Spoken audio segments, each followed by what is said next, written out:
Welcome to Food and Loathing, a podcast for people who eat, specifically those who eat in the Las Vegas Valley. That's me.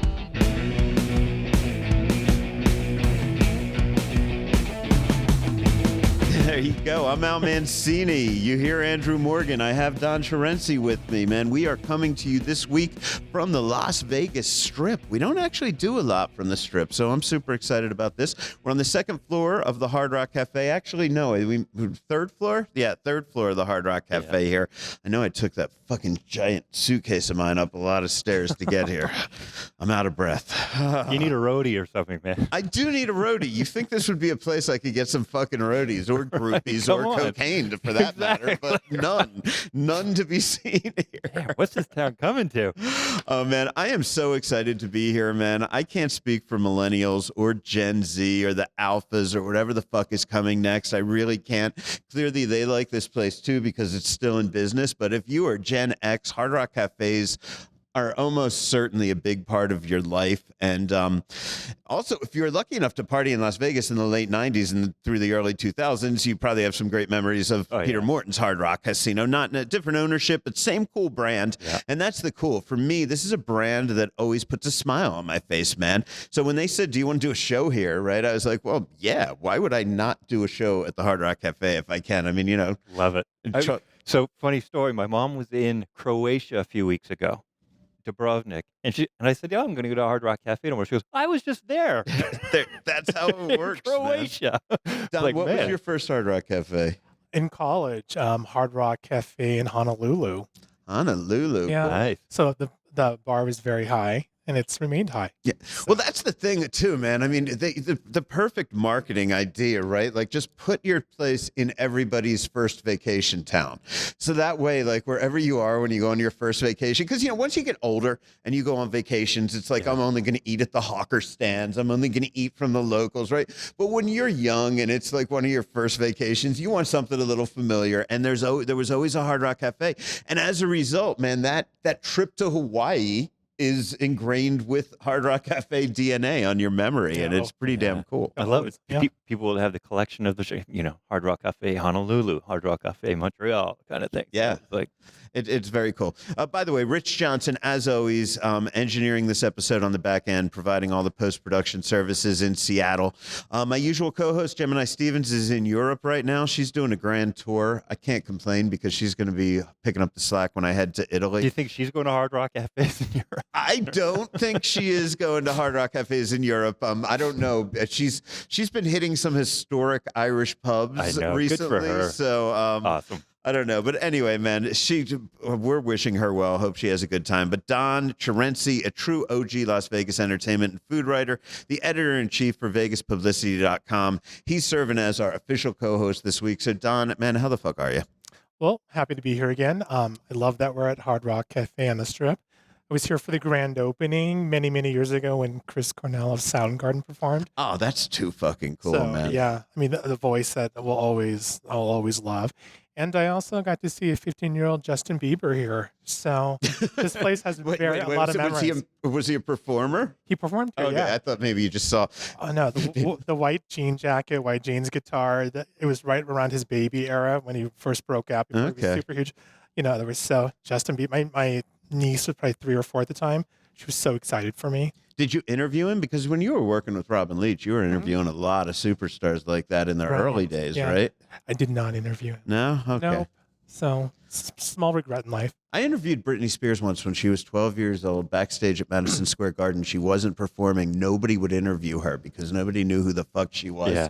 And nobody was coming back to the press room. It was so bad that I actually left and I went out and got beer and whiskey to bring back and serve in the press room. Yeah. And because we had nothing to do. And then somebody wanted, like, would you interview this little, girl? And I was like, sure. And then I took it home and I deleted it immediately because I didn't think I'd have any use for it ever in my life. Well, maybe Gemini can interview her in Europe. She's there now for she's in rehab. Third round of rehab in Europe, right? I don't think Gemini's going anywhere near a rehab. I'm just, it would be bad news. You like the way I'm volunteering for Gemini for everything she's in Europe. Let's just have Gemini do everything. Yeah. Don, man, what's going on at VegasPublicity.com? Well, covering daily entertainment, food, there's always something going on, but I will say at the top of the list right now, the three things we have WrestleMania this weekend. Okay. Mother's Day just around the corner. And then a big focus right now is Vegas Unstripped at the Palms. Yeah, Vegas on Strip's going to be awesome, man. So I'm very excited about that. Yeah. I'm sad I'm not going to be able to actually set up. I haven't called and asked, so I guess you guys know, but I'm not going to be setting up there because Gemini's in fucking Europe and Rich is in Seattle, and I don't have anybody to set up a little table with me this time. So I'm going to be more low key this year at Vegas on Strip. I'll be your Huckleberry if you want. I'll be your roadie. You gotta live up to Rich Johnson's standards. That I can't do. I don't know if you want to get yelled at by Rich the way that I get yelled at by Rich when I do things on my own. Okay, so any big story up right now that people should go check out? I think obviously Bruno Mars. Were you at Bruno Mars Day? No, because this is Las Vegas. I was watching Lisa Vanderpump being crowned Woman of the Year at Nevada Ballet Theater. Las Vegas. Lisa Vanderpump, Woman of the Year, Ballet Theater. Yeah. She's about to open her 40th business, the Vanderpump Hotel in Las Vegas. And I have to say, I guess I'm going to admit this. I'm not a big fan. I don't watch a lot of reality TV, so I'm not super familiar with her, but I know her, Vanderpump Garden. I know her Rosé. But I was really impressed. Just her unwavering support of animals and the LGBTQ plus community. Lance Bass was her guest and introduced her. I really admire her even more now. But going back to Bruno Mars, he's the big news. I think driving over here, it was just announced that Usher and Chris Brown are doing a headlining tour, so I'm sure that'll be in Las Vegas as well. Cool. I think we should say about Lisa Vanderpump. And first of all, I don't watch the fucking show. Yeah. And I've had to interview people from the show, and I've been like, I understand you had a scandal. People are fucking people they're not supposed to fuck. But I never know what I'm talking about when I do that, right? But the one thing I'll say, so I have no fucking use for Vanderpump Rules, blah, blah, blah. But she puts together a good restaurant. What surprises me is how good the food has been when I've dined at her restaurants and the vibe. I mean, it's Tacky Liberace turned up to 1,000,000, but I don't dislike that. I think that that's fucking cool as hell, man. But she's a very good restaurateur for a person who is just known for who fucks each other on her TV show. Restaurateur. Yes. Go ahead. Tell people your pet peeve. No, Don's here to correct everybody's pronunciations today. Oh, it's going to be that kind of a show. No, absolutely not. I grew up as a copy editor, so little things like that. But no, I'm going to say, people, if Don corrects how anybody pronounces something, I support everybody mispronouncing whatever words you want. Do not be intimidated by a menu. Say whatever the fuck you want. They'll figure it out. That's their job. Okay, just point, say it. You'll learn how to say it. If you say foie gras for a little while, you'll eventually figure out that it's foie gras. So I mispronounce things all the time. So is it tomato or tomato? I mean, I don't know. Potato. I don't know. Okay, so where am I? Oh, one of the reasons I'm really excited to have you here, Don, this week is Las Vegas shows, and the Hard Rock is now home to I think a couple of shows that you like. They've got a drag show here that I think you're a big fan of. I haven't seen that, but also IKONS of Rock, and that's a show that speaks so directly to my days as a heavy metal DJ in the 1980s. I'm so excited. Excuse me, man. I almost just did a big old burp right there. Yeah. I'm really excited to speak to a member of the cast later in this show. But, I think you're going to help me out with that, right? Because you've seen the show. Seen it twice. And I see it over and over again. Just really amazing cast, musicians, knew every song. Goes by so quickly. It's a lot of fun. So we're going to be joined in the center of this show by Darren Moore, the creator and producer of IKONS of Rock, in which he also performs. So, yes, very excited. We're also going to have Jason Lent, the assistant general manager of this particular Hard Rock Café, and from what I can judge, an old school music fan just like me here. So he's going to be with us in the middle. So we got all that kind of stuff to do. We've spoken about the Hard Rock Café. So, let's just get it down to what we always like to do up at the top of the show, talk about a few places we've been dining. Don, you got a couple for me? I do. So I think unofficially the restaurant opening of the year for 2026 is Sartiano's Italian Steakhouse at the Wynn. I was absolutely blown away. The former country club at Wynn. Yeah, I don't know how you got an invitation or a reservation so early, man. I got into the interview, but nobody's invited me in to eat there yet. Maybe my secret is I ask. Oh, there they you can go. say is no. There you So, go. And it was on my birthday, which is also amazing. It was an after birthday brunch at the Stove that you and Sue attended as with Oh, others. that's right. You went from our day at the Stove over to Sartiano's. Yeah. And I also went to a mid-afternoon happy hour at Nacho Daddy. So that was kind of an intense So how loaded Sunday. were you when you walked into Sartiano's? My brother was my guest, and he's my keeper. Uh-huh. So by then there was there wasn't a quick power nap, but you have to do that sometimes, and I still remember every moment of the experience, and it was exceptional. I mean, the food, our server, who was a dead ringer for Kelsey Plum, could not have been nicer. The ambiance, the food, one of the best desserts I've had in a long time, a butterscotch budino. So it was phenomenal. So I guess the big question is, you've eaten at SW Steakhouse, I'm sure. I have. Times in your life. So how are the two experiences different between Sartiano's Steakhouse at Wynn and SW Steakhouse at Wynn? Well, SW is one of my all-time favorite steakhouses in Las Vegas, so it's funny that you mentioned that. Are they different? I think Sartiano's is more of a vibe, but not an annoying, loud DJ yell at the server and each other vibe. It's just very elegant, very glamorous. Mm-hmm. Where I feel like SW, there's still a dress code. It's the Wynn, Right. but I would almost say SW, even so dining, it's a little bit more casual summer maybe, where Sartiano's is a vibe, it's affiliated with Zero Bond, Right, members only place. So that kind of tells you all. Okay, cool. Yeah. Any place else good you want to tell us about? Yeah, I'll mention I also dined at Cantina Contramar, Gabriella Camar's new restaurant at Fountain Blue. How was that, man? It was really, and I say this in the nicest way possible, it's very clean and very inventive. Well, I kind of like my restaurants to be not clean. like that, but I thought there wasn't 1,000 ingredients in one dish. Really. Right. I know her Mexico City restaurant is very much known for its seafood. This one is a cantina, but I thought the dishes were very inventive. They were really fresh. I nowadays, because we've been in this industry for decades and decades, I really enjoy it when there's new dishes on a menu that I've never heard of. And again, I want a restaurant to have dishes I've never heard of. If I'm spending more than $100 a head on a meal, I want it to have some dishes that I can only get at that restaurant. And again, it was new to me, but I've never had a tamal de chocolate, which is basically a chocolate tamale for dessert. It was not super sweet. For me, like a chocolate fudge cake, the thicker, denser, the better. This was not. It was really light, but it was a nice way to end the meal. So, and the chef was there too. She's just absolutely gracious. Cool. So yeah, and those two restaurants, they're both on the Strip, but they're hard to get reservations for right now. I know. New. I haven't been to either. So you're cooler than me, brother. Because I ask. Yeah, that's why I have you on, man. That's why I surround myself with cool people who get invited to shit that I don't always get invited to. Okay, I've got a couple meals worth mentioning. Do you want to hit us with one more, or are you good?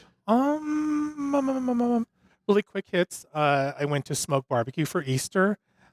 Big fan. Is this SMKD barbecue in Henderson? Yes. Yeah. Okay. SMKD barbecue, and also Hayworth. But just really, really phenomenal dishes. It's also near the house, so that's great.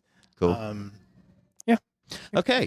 I have a couple meals worth mentioning. I'm going to start with Mura Japanese BBQ and Shabu. I have not had Asian barbecue or hot pot in forever. Yeah. It's something that you go through phases. Sometimes you eat them all the time, and then you go like 2 or 3 years. You haven't had any. They're really tough. If you don't go all the time, it's kind of tough to really dig into critiquing one, like which is better than the other, right? So I'm going to tell you, Mura, it's over by my house. It's over by Top Shelf Liquors over there on Fort Apache and Sunset. There's a hospital there too, but I figure if you listen to me, you probably spend more time in a liquor store than a hospital, hopefully. So you're talking to me. Anyway, I really liked it. They had three three price ranges. You could do a $29 dinner, a $36 dinner. The Wagyu lover is $47. We went middle of the road. I might upgrade next time, but honestly, the food was all solid. You know, you just keep reordering. You reorder more beef. You reorder more whatever you want. You throw them in the hot pot. I would say the sukiyaki surprised me because last time I had sukiyaki, it was a little thicker than a typical shabu shabu, and this one was closer to shabu shabu than what I remember sukiyaki being. But honestly, I'm gonna say, like, I just love the place. It's really close to my house. It's a cool vibe. It's just a fun thing to do, man. You eat a lot of hot pot? Either of you guys eat hot pot or Korean barbecue or Asian barbecue? I'm on the same schedule. It's been a couple of years since I've had it, but now that you mentioned it, maybe it's coming. You know, maybe it's due. Yeah. How about you, man? Do you have a favorite? My brother and I probably weekly. Or monthly. He does it every weekly. There's a great all-you-can-eat Korean barbecue near our house in Henderson called Meat Salon. Terrible name. Meat Salon. Meat Salon, but great food. And after 10 p.m., 7 days a week, it's discounted like 30% or something. So it gets really busy after pickleball. And then to add to you, I just went to Saigon Alley on West Rainbow. It's been open for a couple months.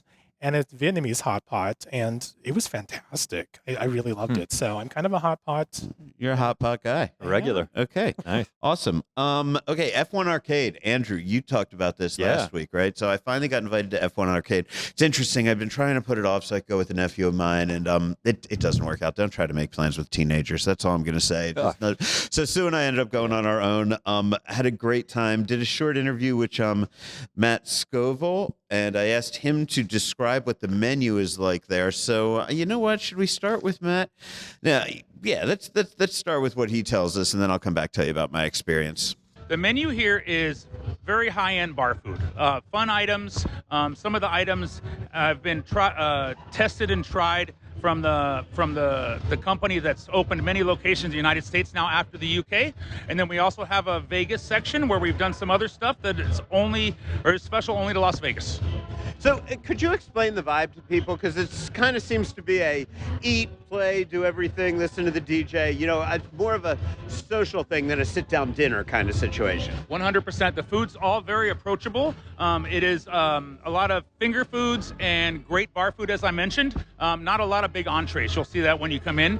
And as well, you know, it's about playing, having fun, doing a few races, having some food, getting back, having some good drinks. And it's just a great social experience, especially if you're an F1 fan. Could you give me one signature item taste-wise and then one that everybody's going to want a picture of? Signature item taste-wise, I would say, is the Dynamite Chicken. It is probably the best chicken tender you're going to have. We marinate it in buttermilk and a special spice blend, and it's just crispy and perfect every time. And what was the other dish you wanted to know about? Something to look at, right? What's the one that you really want a picture of if you're coming for the photos?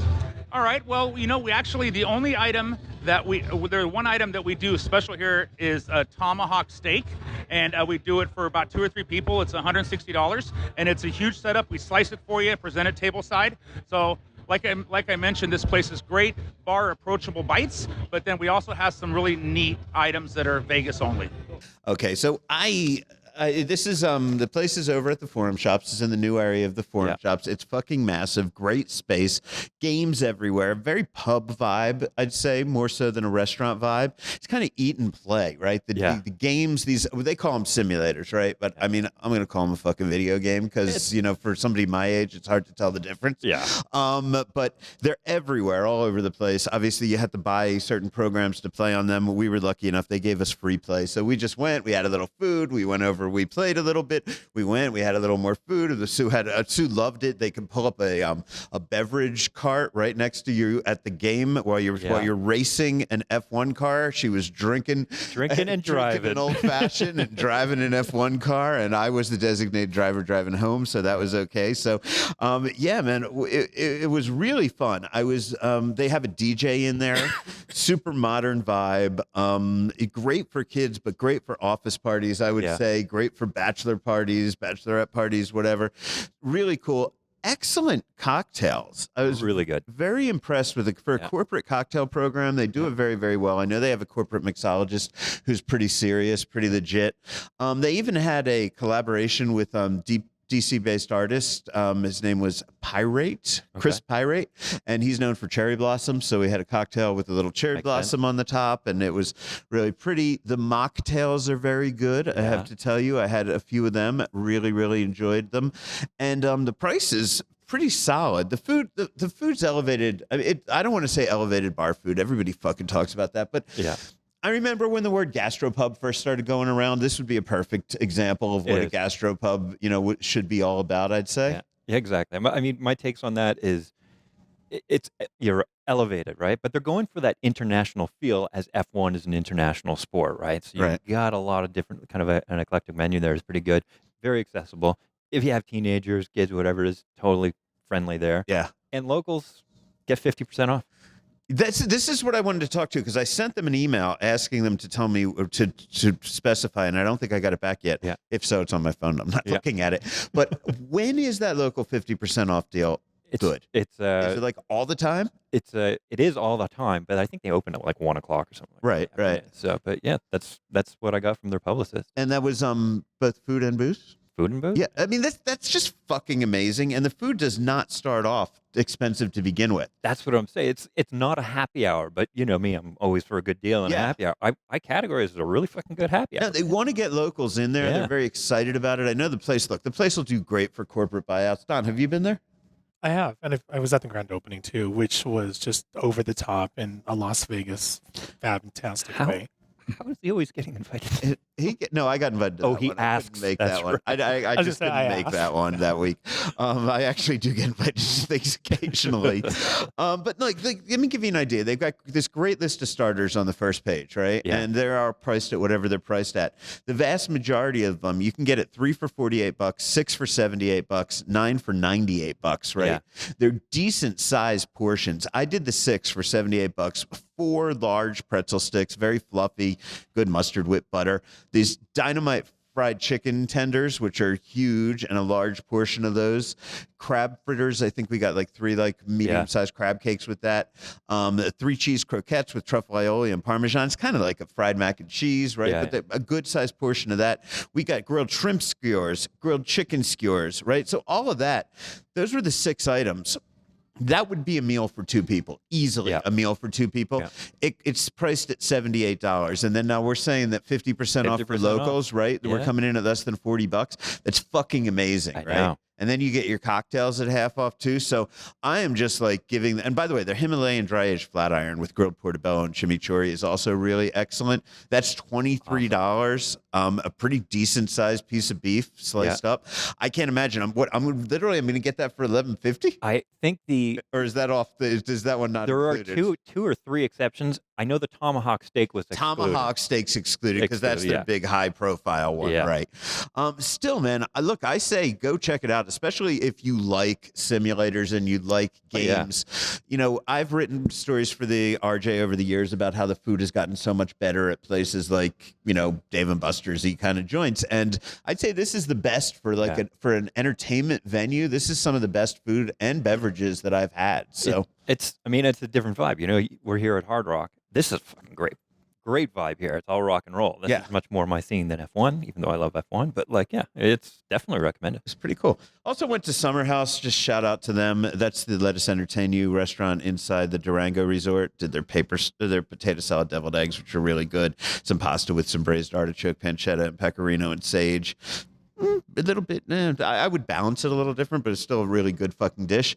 It's worth mentioning Summer House. I hate their menu. I just hate. I hate what they're trying to accomplish there. To me, it's a very Beverly Hills Housewives-y kind of vibe of the place, and the menu doesn't speak to me. But everything I've ever ordered off the menu has been very, very good. They're going for that Santa Monica vibe. Yeah, exactly. Different right. regions, But for me, that's Beverly Hills Housewives. Same difference. I know. But it's really, really cool. The food's always good. Vincent Pucelle of Montemagne B, and he oversees the menu there, so it's going to be great food.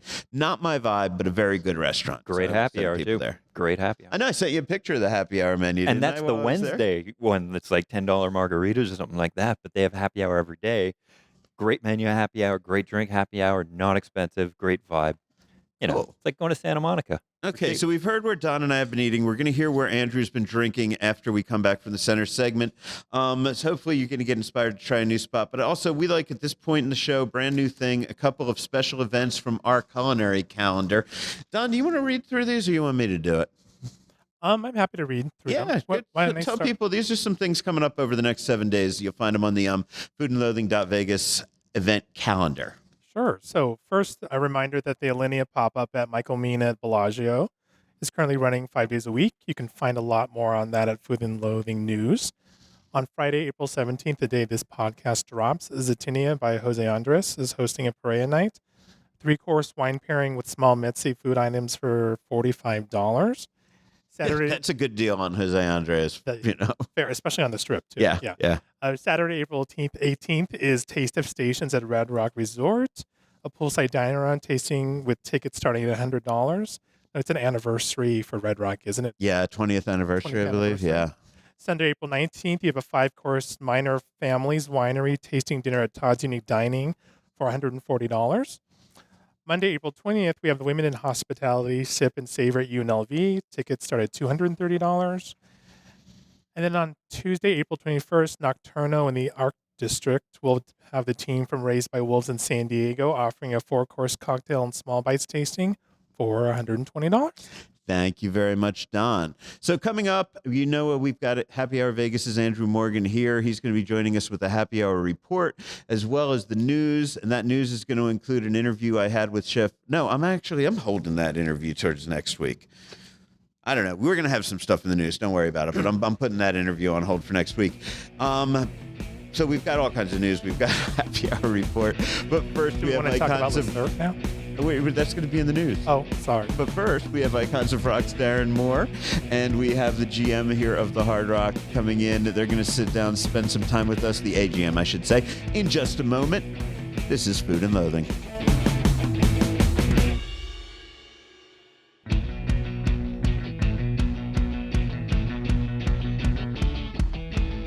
And as promised, we are back. We are with Jason Lent, the Assistant General Manager here at the Hard Rock, and Darren Moore, the producer, founder, performer, and just about everything of Icons of Rock. Gentlemen, thanks for joining us. Thank you so much for having us. Our pleasure. It's great to be here. Don, you still here with me, right? Yes, I am. Okay, brother. Guys, thanks a lot for coming out. I'm really glad to chat with you. I want to start off, Jason, talking just about Hard Rock here in general, and then we're going to get to the show because I love the show, man. The show is a flashback to my college years of the 80s, man. So we got to talk about that shortly. But let's talk about our host for the day. And we're here. Thanks so much for having us here at the Hard Rock Café on the Las Vegas Strip. Hard Rock's a brand that is so, to me, I feel like if you were Gen X, like Hard Rock was just part of your life, right? It's easy to get cynical about big corporate brands or whatever. But for me, wherever you went on your first vacation, wherever you took your first go-away vacation with your girlfriend, boyfriend, whoever, you probably got to a foreign city, and the first thing you did was look for a Hard Rock, right? And it's become that for our generation at least, but clearly you guys are still happening and you're still becoming that for new generations of people, right? Yeah, and I think some of that is because music is the story of everyone's life. And, whether you're Gen X or current generations, you feel a connection to music. You walk into the Hard Rock, the music's evolved, and we're doing all different types of genres now. And people come in, they see this amazing memorabilia collection, they start connecting to moments in their lives, and it just keeps growing and evolving. And that's what's really exciting about the brand is it doesn't stay in one place. And I was just reading the music news yesterday. The Rolling Stones are teasing their new album, and it's like the Rolling Stones don't just keep going out playing the hits, they keep doing something new with new albums and things like that. I love to see that. So, I don't want to say we're the Rolling Stones of restaurants, but I get really excited about the fact that we're constantly evolving and trying new things. No, it's a hell of a brand. And again, people, we're not going to get into, look, we don't talk Wall Street. I don't know who owns what in this world, right? But we all know that there are various people who have owned various Hard Rock brands. But one thing, and I used to be a trademark attorney, when when multiple people own a brand, you still have have to maintain it close to that brand. You have to always stay with that core. And when I come in here, I see the memorabilia collection. It's just as cool as it was when I was going to 57th Street in New York City in, 1986 or whatever. Do you guys maintain a corporate collection of this stuff? And how do you decide what you get to show off here? We do. And I've actually been to the warehouse. It's in Hollywood, Florida now. And I mean, it's like an airplane hangar of guitars and cars. And I mean, talking about the Beatles, the Magical Mystery Tour bus from that famous Beatles film is in the corner of the warehouse. I'm just looking at it. And then right next to it is a Metallica heart rod from the Fuel video. And then, the memorabilia team, they're pulling guitars off the walls for me to check out. And, I grew up in the 80s, so I'm a big Duran fan. I got to hold the guitar they're playing in the famous Save a Prayer video in Sri Lanka. So when the team comes into each new market, they're always looking to try to make those local connections. So here in Vegas, obviously we have a lot of Elvis memorabilia, which is super exciting, but we also have the Sam's Town sign from the Killers tour when they first broke out. So you always want to go into a different Hard Rock because you're going to see something new. Not only is the menu always evolving, but the memorabilia collection's evolving, and you see different pieces come in. And it's always exciting to make those connections with the guest. I'll never forget, we had a guest come in, and it was a young couple, and they asked, "Do you have a picture of Elvis with his wedding cake?" And we do. It's in our chapel room. Mm-hmm. So I was like, "Yeah, very particular request." So I walk them up there, and they were so excited to see it. I'm like, "Is this?" And they're like, "Well, the guy in the picture standing next to Elvis was our grandfather who passed, and he was the baker who baked that wedding cake at the Aladdin." I was like, okay, mind blown. That's badass. I was like, moments like that, it's not just stuff hanging on the wall, it's people's history and it's stories that people connect to. So that's what I get excited about every single day when I walk in here. Do you have a favorite piece in here? I have a few favorite pieces. There's one downstairs. It's Madonna. It's one of her costumes from the Who's That Girl tour in '87. That's special to me because that was my first stadium concert. My dad took me. I was in Catholic school, so going to see Madonna. I don't think younger generations understand just how controversial she was at that time. But every time I come out of the kitchen past that, I'm reminded of going to a concert with my dad. And I think a lot of us start going to shows with our parents when we're too young to sneak in. So that one always means a lot to me. And then up here, we have a guitar from Todd Kearns, who's, he's Canadian, and we'll talk a little about him with IKONS of Rock. But, he was a legend here in Vegas playing with bands like Sin City Sinners. He's actually out on the road with Triumph now. But we have one of his guitars on display, and, he's kind of become part of our family here in Vegas. In December, we did a charity event here to raise money to help local animal shelter. So he came and performed acoustic. We called it Kissmas because we have some really exciting Kiss merchandise down in the retail shop. And who's he show up with? He brought Bruce Kulick from Kiss. And they did some acoustic songs on our stage in the dining room. And for people coming to a Hard Rock and you just walk in for dinner and you have a member of Kiss playing acoustically, that's pretty you just never know what's going to happen. And that's part of the reason people keep coming back to the brand. This is a big town for that era of music. I know so many touring musicians that made, and I think that's going to play into when we talk about the show that's here as well. But it's funny because it is a touristy kind of spot, but you think about it. Originally, the original Hard Rock, at least as I've heard the story, it was an American hamburger joint in London, and it's where the American musicians would kind of want to just go and hang out and get a good old fashioned American hamburger. That's absolutely how it started. Peter and Isaac, who started in London. Eric Clapton was one of the first regulars. And he came in with a guitar for them one day. And I can tell you as a restaurant manager, we don't have a lot of time to practice guitar. So they said, we'll just hang it above where you sit at the end of the bar. And it's still hanging there today. Wow. And that's how it all started. Within a week, Pete Townsend of The Who showed up and said, mine's as good as Eric's. Hang it up. So they hung that and it just kept going. And and the local connection here, I had an amazing bartender for many years, a legend with Hard Rock. His name was Chris. He came to me one day, he says, hey, I have to give my notice. I'm like, what? He's like, well, I'm the new bass player in Five Finger Death Punch. I'm like, okay. So I was like, here's what you got to do. You're going to bring your guitar back from that tour and we're going to hang it on the wall. So that's hanging in the dining room. And it just shows the rock stars that come out of Hard Rock maybe started here working with the brand. And that's always exciting to see. That's really funny to hear because, in the 1990s, I gotten out of the metal world and I was in New York. I didn't have any job, lost my job at a recording studio. And I ended up tending bar at CBGB, right? And people that I worked with there, it's really, really funny because I'll hear like the Space Hog song come on and I'll be like, oh man, yeah, I used to stack beers with that cat and things like that. You know, it's cool because it is such a legit rock and roll brand that people who are seriously into rock and roll are going to work there. Where else are they going to work, right? Exactly. And I grew up in music, and music's been a big part of my life. My dad played in New York, so I've always been around music. So this is the perfect environment for me, and I get excited every time I walk into a new Hard Rock.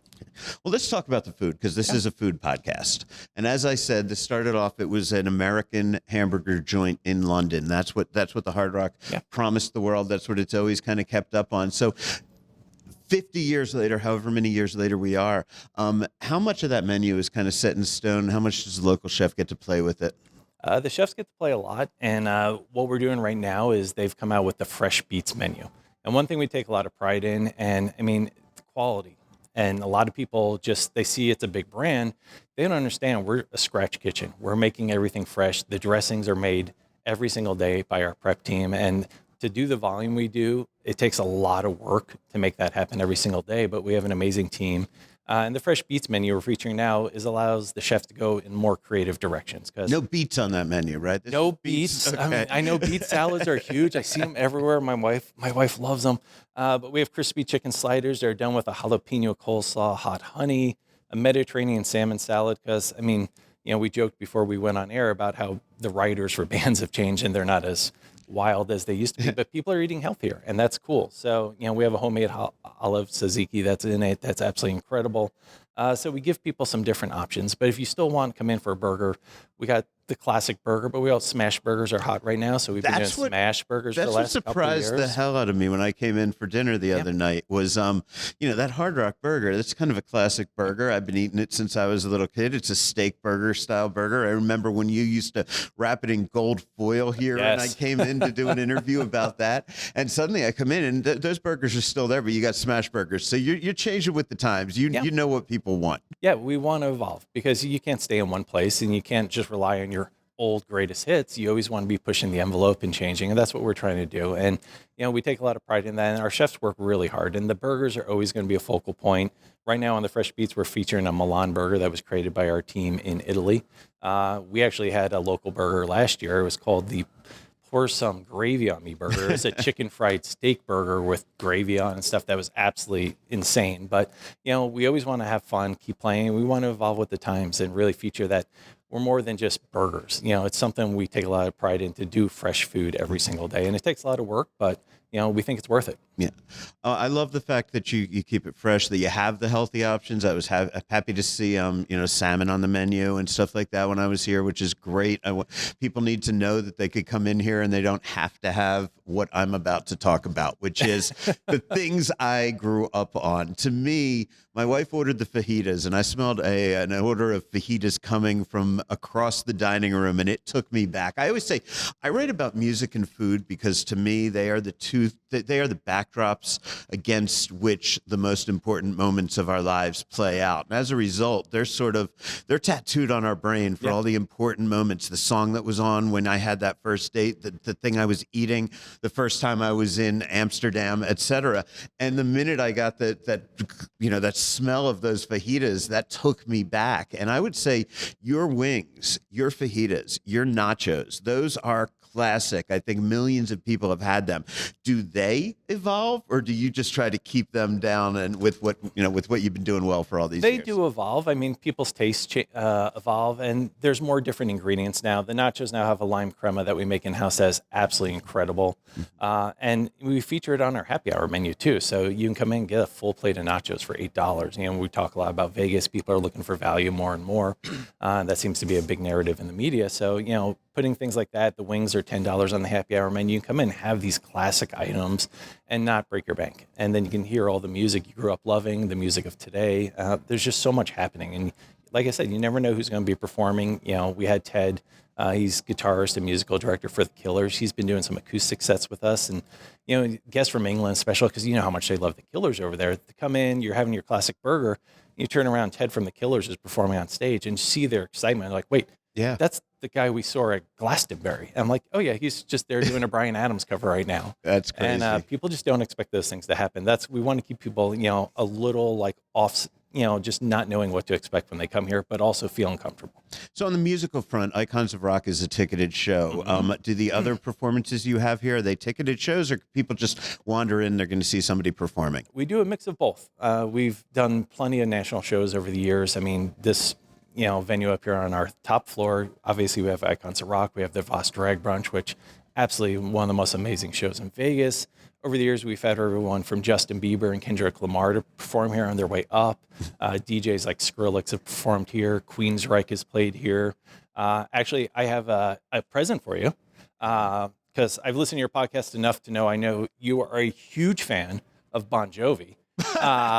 So I got you a copy of John Bon Jovi's set list from when he did an acoustic pop-up here. I am going to put this up with my Hampton Waters wine back at home. Thank you very much. That is awesome. Sorry. It's funny, yet Bon Jovi. Couldn't resist. My college radio station was in New Jersey, and at the time I was 18, 19 years old. We're hanging out with Metallica. We were really well-known, WSOU, back in the 80s, and Bon Jovi was like our next-door neighbor, and I hated Bon Jovi. And my favorite thing was I got Sebastian Bach the night that they first released the very first album, and I was shit-faced drunk that night. I'd been in Manhattan partying all day, got back from my 11 o'clock show, Bass is up there, the whole band's up there, and I remember at one point I just go, "That's Sebastian, man, how about I just talk shit about Bon Jovi and you defend him?" And Rachel and Snake are like, "No way, man, we're not doing that. He's listening." And I'm like, "Well, me and Baz are doing it, man. I don't give a fuck." So yeah, man, I've given Bon Jovi a lot of shit over the years, but I've also shaken his hand and thanked him, and he's a good guy. My first time seeing Bon Jovi, Skid Row was the support act, and they were on their first tour. Sebastian was here last year, I think it was. His stepson's in School of Rock. We always love having the School of Rock community here in Las Vegas. All the kids come down with their parents because we want locals to feel comfortable coming here and have a great time. So his stepson was performing in the School of Rock thing, and he gets on stage with the kids, and I'm up here, like, my mind's blown because I grew up on that music. He does Youth Gone Wild with all these little kids, probably 8 to 12 years old. And he's playing it like it's an arena show. It was absolutely, I'm like, this is Sebastian Bach. That's great. We got to move on to talk about shows, but real quick, you mentioned a wedding chapel. Can people get married here? Yeah, we have a sales manager named Stacy who handles all our weddings. We've done so many weddings over the years. We have a little room called the chapel. All the memorabilia is actually couples. So we have Ike and Tina Turner. Maybe you don't want your wedding to go in that direction. But we have amazing toaster in there from Elton John. It was a wedding gift on his first wedding. Kurt Cobain and Courtney Love, there's some memorabilia there together. So it's kind of neat how the design team put all the couples together. And then our patio, which overlooks the Strip, unbelievable view. A lot of couples like to get married on the patio overlooking the Strip. We had an amazing view the other day for the Bruno Mars parade. Like we're right on the corner. Bruno came around. Yeah. Everyone went nuts. Patio was packed. You're right across from T-Mobile Arena, basically. Yeah. So do you do like pre-gaming for Golden Knights games and things in here? A lot of people come in for the happy hour specials. $5 drafts is hard to beat, so they come down for that. And all the concerts. We've done a lot of pre and post-concert parties. The patio fills up. Everyone has a great time. And it's just so convenient. You just come across that bridge. Yeah. So as a local, if you're parking on this side of the Strip, very easy to come in here. Cool. Well, thank you very much. And now he's been sitting there so patiently. Darren Moore, I want to introduce you to everybody. You are the man behind Icons of Rock. I had a great time when I went to see that show, man. Thanks a lot. Well, I'm glad you came. And Don, you've seen the show, right? I've seen it twice. I've seen you here a couple times. Yeah, it's fantastic. It's really a lot of fun. So how would you describe the show? We're in a town of... we have a lot of people that are imitators. They consider themselves that. We have a lot of tribute bands. We have a lot of cover bands. Icons of the Rock doesn't fall in exactly to any of those fields, I don't know. We didn't start off imitating or intending to be a tribute to anybody. We were all in original projects, and some of those names we've dropped already. Members in our band have played with a lot of the people we've already talked about and some of the people that we imitate or pay tribute to. I like to say we pay homage to our heroes. That's what we do. And it's just evolved over time. It didn't start out that way, but eventually one day I just went to the gang and I said, listen, we're going to take this to the next level. We're going to put the costumes on. We're going to dress like them. We're going to talk like them. We're going to walk like them. And it's going to be fun. And that's really where it all spurred. It was fun. We started dressing up like them. I think the first night I dressed up like Paul Stanley from Kiss. Then they didn't really get it. Some of them came in the next night and they were dressed up like a zombie or dressed up like this or like that. but we took it to the next level, and we started studying them. We got tailors to manufacture our costumes for us. We play the same guitars, and we started mimicking the way they talk and their accents and the way they fucking walk, if you know what I mean. Yeah, the Ozzy, the finale with Ozzy, man, unbelievable. I mean, I love the way you paid tribute to Ozzy, and we're gonna miss him dearly. I know. I have friends who worked with him, during the last half of his career, and it's amazing to me the way that they orchestrated his farewell to the world. And I think it was no artist could ask for a better goodbye to the world. And the fact that you do a sort of Ozzy farewell at the end of your show, man, it's definitely moving for those of us who love Ozzy's music, man. Well, we pay tribute to him as a person, as a character, as an anomaly. Never mind musically, just as a man. He went through his entire life being himself, and that's something we can really learn from. Yeah. He didn't subscribe to anything other than life. Yeah. He loved his life, he loved his music, he loved his fans, and his family. Yeah. He was a family guy, too. And he he tried to kill his wife every once in a while. Well, that's like rock and roll, Apparently more than some of us do that. Yeah, okay. Oh, God, Don, man, are you an 80s rock fan or 70s, 80s, 90s when this all spans from? When you came to see the show, is it because you like the music? Yeah, I am. I think we're actually all pretty close to the same age. I just have to say this show from beginning to end is just so high energy, fun. The audience gets into it. The performers are amazing. The musicians are amazing. I really love that the women rock just as hard as the men. I mean, there's just talent 100% all around. So I've seen it twice, and I would see it over and over again. And, you don't get to see every act, every show. So I was looking forward to seeing Def Leppard, the music in the second show, and I got to see that. So I just really impressed. Well, thank you. So I do have one. I've been meaning to mention this, so seeing it 2 times. There needs to be a dance floor. You need to configure the audience so that people can dance, because people are already dancing in their seats the whole show.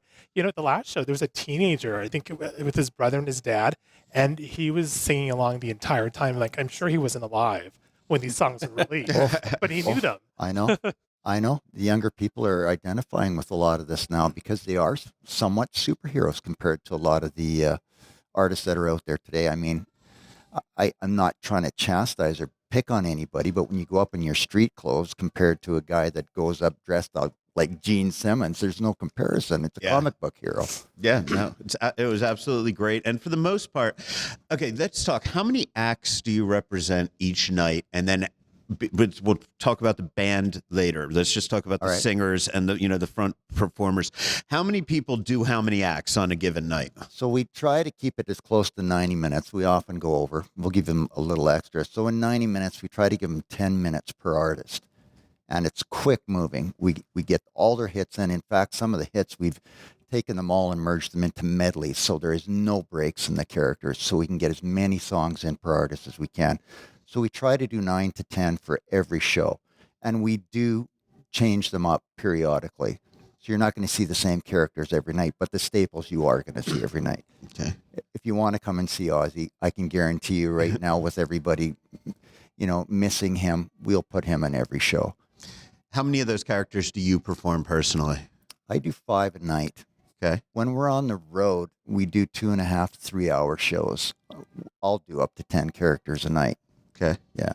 And you guys tour? Do you take this out on the road a lot? This started off as a touring act all through the U.S. and all through Canada. It was doing it 365 days a year until we landed in Hard Rock, which has been absolutely tremendous.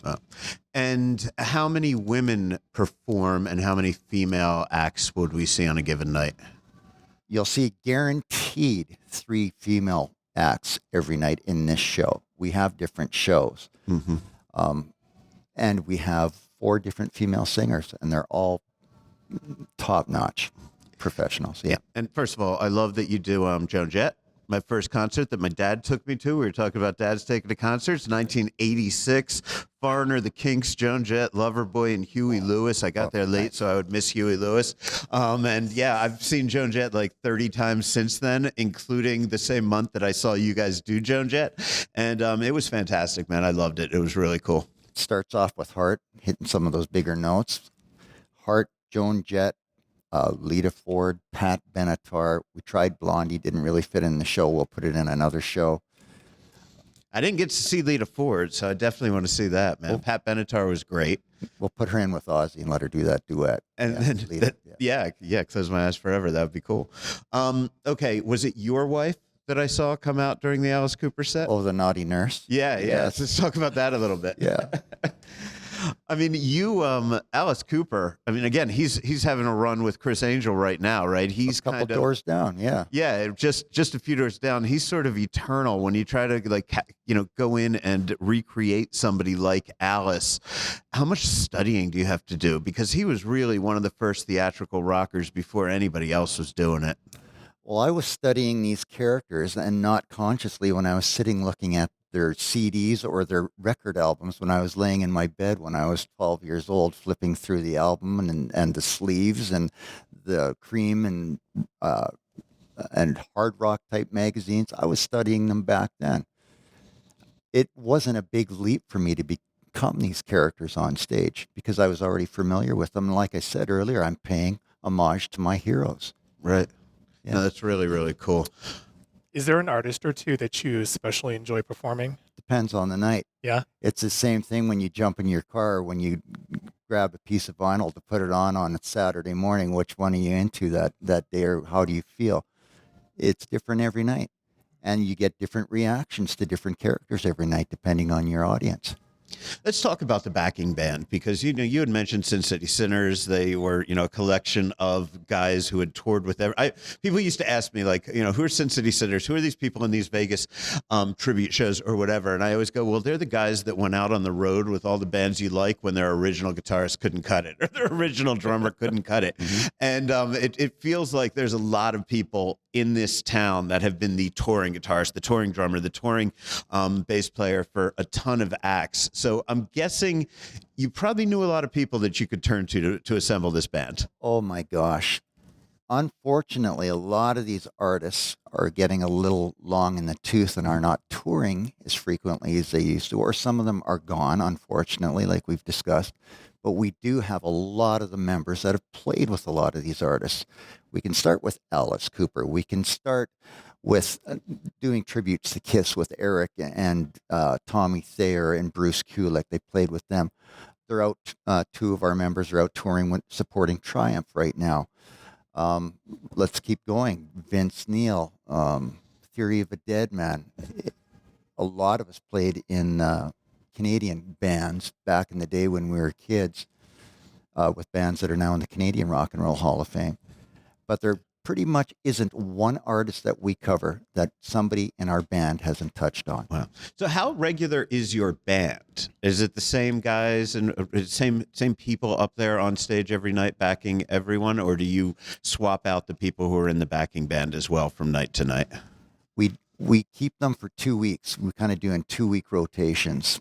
As I said, 2 of our members are out with Triumph right now on their 50th anniversary tour, so they'll be gone for a few months. So we've got I don't want to call them subs because it's part of the regular rotation. Everybody's first string. There isn't first and second string here. Right. And we are building a second show, too, to go along with this. So there's going to be a lot of work for all of our musicians going forward. It's just amazing to be in town where you could say to somebody, okay, I need somebody to cover Ozzy Osbourne and play Randy Rhoads guitar solos. Yeah. And you'll be able to find somebody who can do that, no problem, Mm-hmm. man. There's a lot of talent in Las Vegas. What is it about Las Vegas that makes everybody from our generation, I would say, of rock, down to Eddie Trunk and all those guys, they all come to Vegas? We come to Vegas because after LA, a lot of the bigger artists migrated to Vegas. When you grow up in a smaller community or any other community in North America, your big nights are Friday and Saturday night. In Las Vegas, your big nights are every night, and you have a million stages you can perform off of. There's opportunities here, so people migrate because this is where the work is.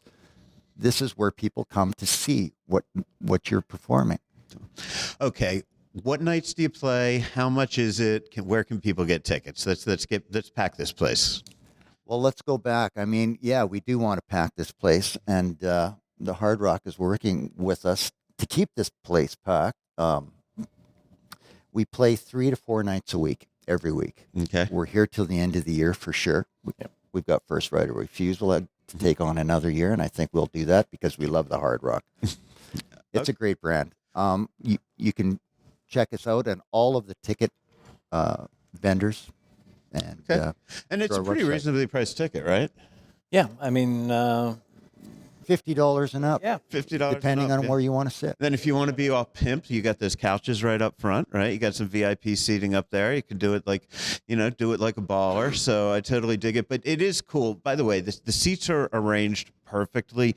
Whoever set up that room knew how to make it so that it was staggered, so that no matter where you're sitting, the people who are in front of you are not in your way of the fucking show. And for something that's not a dedicated, strip theater per se, it was really impressive. Well, there's sight lines from just about everywhere. People can pick their seats online, and that's why we have the seated venue as opposed to the dance floor. I mean, if everybody rushed the front of the stage like our touring shows, nobody in the seats would be able to see anything. So you can sit side stage, you can sit in front of the stage, but we do come out post-show and introduce ourselves to everybody. Cool. Well, guys, I want to thank you both. I want to thank Jason. Thank you, Darren, for being here. I love the show. Thank you for entertaining me. Jason, thank you for always feeding me when I'm here. You guys are great. We've got the Happy Hour Report and the news coming up next. This is Food and Loathing. Hey, it's Rich Johnson, your faithful Food and Loathing producer. Thanks for listening. And I also want to say thanks for reading the latest happenings around the Vegas food scene at the website for this podcast, foodandloathing.vegas. That's right, .vegas. That's where Al and Gemini and I summarize some of our favorite podcast interviews and bring you some original stories as well. Also, Bob Barnes serves up his weekly dining and entertainment guide. You'll find rundowns of the Valley's top restaurants, and you can always stream the most recent episode of this podcast. So make sure to bookmark foodandloathing.vegas for dining news. And while you're at it, check our other buddy, Andrew Morgan, at happyhourvegas.com for his recommendations on Las Vegas's top happy hours. Okay. Yes, Rich probably started the happy hour music already because we're a little early, and Andrew is here to give us a happy hour report. But first, I want to go back to Jason because we got some food and beverages that just sat down in front of us, and we're going to start digging into them. So, Jason, could you tell me what has been put in front of us? Yep, these are a few of my favorite items from our Fresh Beats menu, which we're running right now. And this is where our culinary and beverage teams get to have a little fun, do things that people might not be expecting. The crispy chicken sliders, that's my personal favorite. House-made spicy mayo and a jalapeno coleslaw, which we make fresh every day. And then some hot honey on it to kind of balance it out. And, fried chicken's always super popular right now, so you can't go wrong with chicken sliders. We do have a cocktail, which I see someone's already enjoying. That's the Sweet Heat Mango Mojito. I was actually in Puerto Rico last week, and, so I'm kind of in a rum frame of mind. Okay. But it's a mix of light and dark rums, and then we muddle, the jalapeno slices in as well, but then we add in some mango. So it kind of balances the sweet and spicy. And then mocktails, of course, right now everyone's doing some mocktails, and it's really important that we have those options. This one I absolutely adore because it's a hibiscus yuzu lime mocktail with a ritual agave alternative. And then we make the house-made hibiscus tea and then top it with the lime yuzu fever tree. So very refreshing, especially as the temperatures start to warm up. That's an easy one to do. No, I love it. And it tastes very good, and it's complex, and I like it when people put a little bit of complexity into the mocktails. My dying liver thanks you for that. And let's just see how crispy this bad boy is. And these are, so first of all, the chicken sliders and this cocktail, perfect together, right? Yep, absolutely. Very complex. Like you said, despite the honey kind of mellows it out, balances out, I should say. This is really good combo. Highly recommend it. Okay, well, I got a mouthful of chicken. So, Andrew, why don't you hit us with your happy hour report? Sure. Well, look, I mean, we're at Hard Rock. This is like one of the homes of happy hour on the Strip. Here's a fun fact, happy hour, Las Vegas. There's really only 3 independent restaurants on the Strip that have happy hour that are not in a casino. Hard Rock is one of them. So it's right across the street from MGM Park, right next to MGM Grand. Perfect location, right over the link. So it's really accessible. 3 floors, tons of room, patio, and an amazing menu. And it's been a minute since I've been here, so I'm happy to be back. But I'm looking at these chicken sliders. You get 3 of those? You do. A lot of times you only get 2 nowadays, so it's exciting when you get 3. Yeah. So look, this is a meal. Okay, not to distract from the other side of the menu, but this happy hour, it's $10 for these chicken sliders. You get 3 of them. It's like a bucket of Colonel's chicken, but better. So in terms of volume price deal, it really is fantastic. Great scene, great vibe here. So love that. Yeah, I mean, is there anything else that we should be thinking about in terms of happy hour menu here? One of my favorites on the happy hour menu is the nachos, because I just love nachos. And now that we added the lime crema to it, it's only $8. The wings are $10, but absolutely fantastic. And, again, as people start talking about, we're trying to find value here in Las Vegas again. The fact that we have $5 and $6 draft beers, $6 well cocktails. Exactly. There's something for everyone. And we do have some $7 cocktails there as well, as you see. So, whether you're a beer or you want a margarita, something like that, you can come here, sit on the patio, watch the sun go down over the strip, and have an amazing time. And I'm looking at the menu again. The most expensive thing is $10. So it's like, wow, that's a good you can't get deal. anything for $10 on in the Vegas strip these days, at man. the Hard Rock. So definitely cool. And can you have happy hour on the patio? Do you know? Oh yeah, we actually have a mix of couches and tables out there. A lot of people just want to sit outside on the patio and sit on the couch, have a drink. But if you want table service, we can do that as well.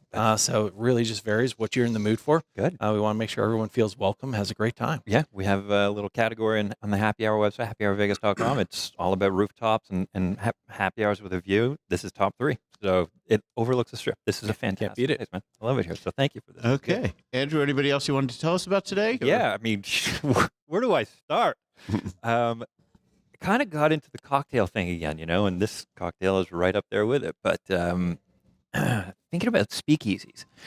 Everyone loves a good speakeasy. It's always a bit of a fun thing, especially here in Vegas. And there's 5 of them that have happy hours, speakeasy happy hours. So those are for the people who are not vampires who go late at night. And I love the cool fact that kids, speakeasy is supposed to be hidden and a happy hour is a way to draw people in. So there's a little bit of a fucking little, matter and antimatter fucking combining Exactly. to destroy the universe there. And come to Happy Hour Vegas. We got all the passcodes for you. So, but yeah, there's 5 that we can find that we're tracking on Happy Hour Vegas that are speakeasies. And so definitely check it out. But the one that I went to, which is, to me, the most interesting speakeasy in Vegas right now is Mas Por Favor. You been there? Yeah. Tiny little walk-up taco joint in the front and then a fucking full club in the back, basically. In fucking Chinatown. Yeah. So you want a Mexican speakeasy in Chinatown, which you have to go through a tunnel to get to, and it's $4 tacos and $3 drinks. That's the place to be. Hell yeah. When's that? So that is daily, 3 to 6 p.m. So Cool. Early bird speakeasy guys. But like I said, there's a bunch of other ones. There's a new one, the Venetian Clothes Company, also really good great cocktail program. That's for locals and guests only, by the way. $10 for a cocktail. So that's pretty good for a place like that. And then, Beauty in Essex. I don't know if you've been there for a little while. But It's been a minute, but I love Beauty in Essex. such a good vibe in there, such a great scene. And if you want the speakeasy, kind of thing during a happy hour, that's a great place to go. So The vibe at Beauty in Essex for me, and this is weird, only a few people get this when I say it.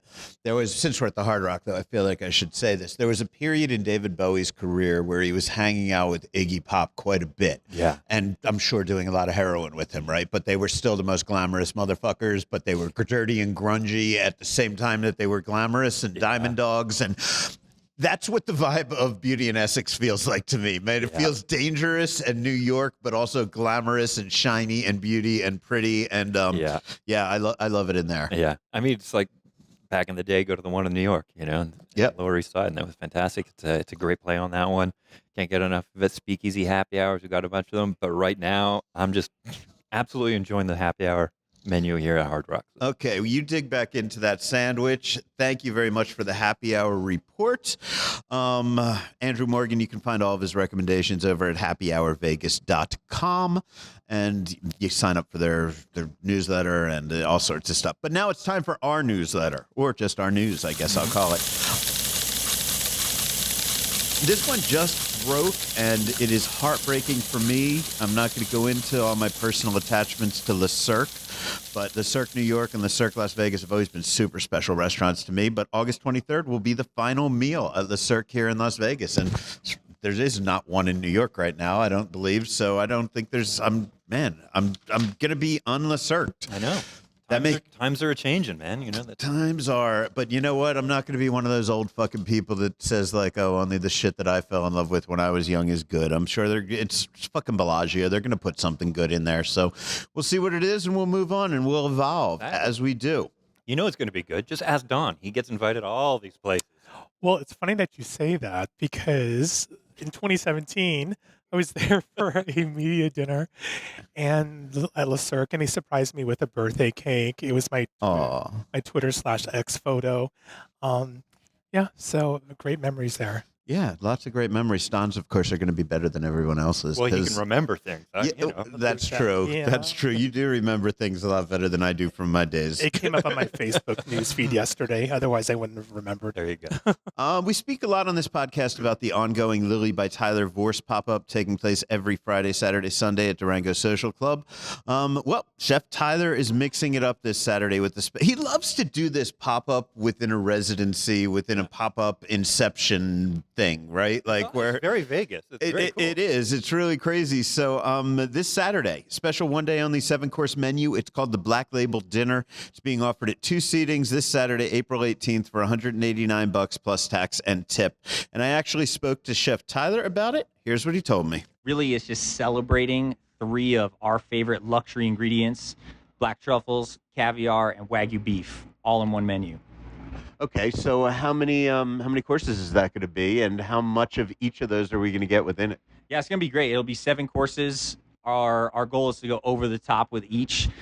We work with Regis Ova, incredible caviar company out in the Bay Area, and then the truffles that we're getting are from the same guys that I've been working with for over 10 years over in Tarrega, Spain. So we're just going over the top. Cool. What's the price on that? $189 a person. Hofbrauhaus will once again celebrate National Pretzel Day by hosting a pretzel eating contest. About half the participants in these things are friends of this show that get invited to do everything, and that includes Don. We got Rob Cashelreese is also involved in that, which is very cool. So I can tell you it'll take place Saturday, April 25th at 6:30 p.m., and that the prize is a $1,000 donation to the winner's favorite charity. But I really need to hear more about it from you, Don. So what do you know about this pretzel eating contest at Hofbrauhaus on April 25th? Well, before I talk about gorging on pretzels, I want to mention Chef Tyler. So I dined there for the second time a couple weeks ago. I'm excited that he's part of the lineup for Vegas Unstripped. And I'm waiting with bated breath because he's about to announce his brick and mortar. So yeah, I can't wait for that. I'm definitely anticipating that. So the pretzel eating contest, I was asked to participate in 2023. I was really excited. I even trained a little bit because I wanted to win. I realized about 5 seconds into it, wow, I'm not even close. So that year, 2023, Farrell Dillon, the headliner at the Link Promenade, won. I recorded the last 15 seconds. His tactic was amazing and disgusting at the same time, which is why he won. He dethroned. But this year in 2026, there's going to be a new champion because he's not participating after winning 3 consecutive years. Damn. So I know his strategy. I'm going to use it because I kind of want to win. Like, there's a chance now. Are you going to be like all disgusting, like dipping this in Gatorade or something and shoving it down your gullet? That's how the winner wins. Wait, is that pretzels or hot dogs? Isn't that? Right. You do it with everything, man. Anything bready. I won't tell you the strategy. You can look it up, but it's a pretty good strategy, and I'm going to use it in hopes of winning. But my money is on, and I hope I have this channel correctly, Elliot Bambro of Channel 13, skinny British guy, but he eats. So I did a chicken wing eating contest with him, and he was so close to winning. I fell from first to third. So. Oh, you do a lot of eating contests. I don't, actually. I've been here 18 years, and I've done 2. I don't think I've ever done one. I'm like, I am disgusting enough to look at. I don't want people seeing me shoving food into my pie hole. Right. Yeah. You need to do it next year. I'm going to come out and take pictures of you on April 25th. Yeah, I'm going to cheer you on. I wouldn't recommend it. No? The Venetian, moving on. Venetian will celebrate its B-52's residency by transforming one of my favorite bars in Las Vegas, Rosina, into a B-52's cocktail lounge from April 22nd through the 25th.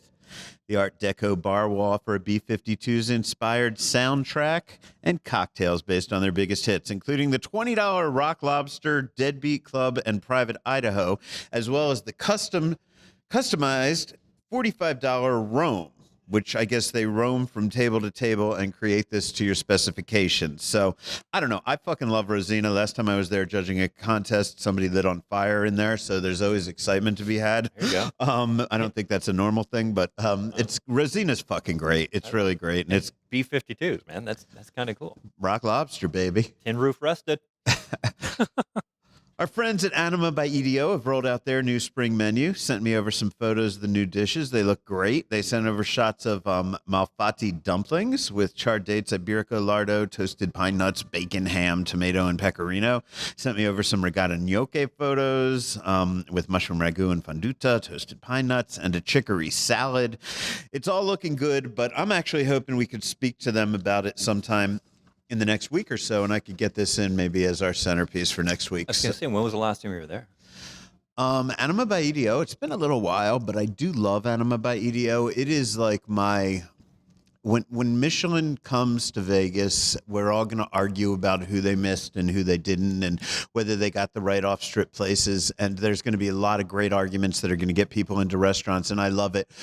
My number one is Sparrow and Wolf needs to get fucking recognized, but as a very close second is Anima by EDO. I really believe when I think about the Michelin-starred restaurants I go to when I'm in other cities, I feel like I could send the people who sent me to those restaurants to either Anima or to Sparrow and Wolf. So I love the restaurants. Anima, of course, is over on Russell. At Fort Apache over in that Gramercy building. So it's fucking great. If they only had a happy hour. If they only had a happy hour. Okay. If you're looking for more news, go to foodandloathing.vegas where you find all sorts of good shit, including Bob Barnes' weekly dining and entertainment report. This week, Bob has news on a chef's table steak and lobster dining experience at Echo and Rig, the Vic Winery dinner at Fogo de Chaux, Blue Orchid Thai Kitchen's weekday lunch specials and reverse happy hour. You heard them on this show last week, but you can get it on Bob's article this week. Afternoon tea at the Crockford's Hotel and Boa Steakhouse's weekend lunch service. Oh, what is this one? Early Birds has a 2-year anniversary special. Bob's got the dirt on that as well. So check that out. Beyond that, read everything that Don is up to at vegaspublicity.com. You can hear me talking about restaurants on Highway Country, Highway Vibe, and KNAC Radio. Get more happy hour news from Andrew Morgan at happyhourvegas.com. Read me and Andrew at lasvegasadvisor.com. Fuck, if you're in Seattle, listen for Rich Johnson's work at the Northwest News Radio. And that brings us to the fucking end of what may end up being one of the longest episodes we've ever done. And I don't even give a shit anymore, man. You know? If you made it this far, you enjoyed it, so I don't have to apologize to you. And if you didn't make it this far, then I don't have to talk to you at all. So thank you, Don, for co-hosting. My pleasure. Can I do a couple of final words? Plug. Yeah, so talking about Bob Barnes and the Echo and Rig, I know the steak dinner launch was fantastic. I asked to attend. I was there that night. I just didn't attend the dinner. I was doing an interview and taking pictures. There you go. And this coming Monday, I think, is their second one. It's their seafood-inspired menu. Yeah. And then you'd mentioned Brian Howard. Very excited that Brian at Sparrow and Wolf, Sarah Thompson at Casa Playa, and Tamba are 3 James Beard finalists for 2026. So I know, but James Beard is like Lucy with the fucking football when it comes to this town, man. We get excited all the time about James Beard and then fucking end up on our ass. Right. But 3 finalists is pretty amazing. It's good. Yeah, exactly. No, I am happy. I'm very happy. That's why Charlie Brown always gets up and tries to kick the football. It's exciting. It's really exciting, but you know. Wah, wah. Wah, wah. Look, thank you, Andrew, for joining us live. Thanks to all our guests. Jason, thank you so much. Thank you to Darren for being out here. Thanks to Tyler Vorce. Thanks to Matt Scovill. I'm Al Mancini. I'm with Don and Andrew on behalf of Gemini Stevens and Rich Johnson, of course, wishing you good eating wherever you go and reminding you that life tastes better if you always manage to stay hungry.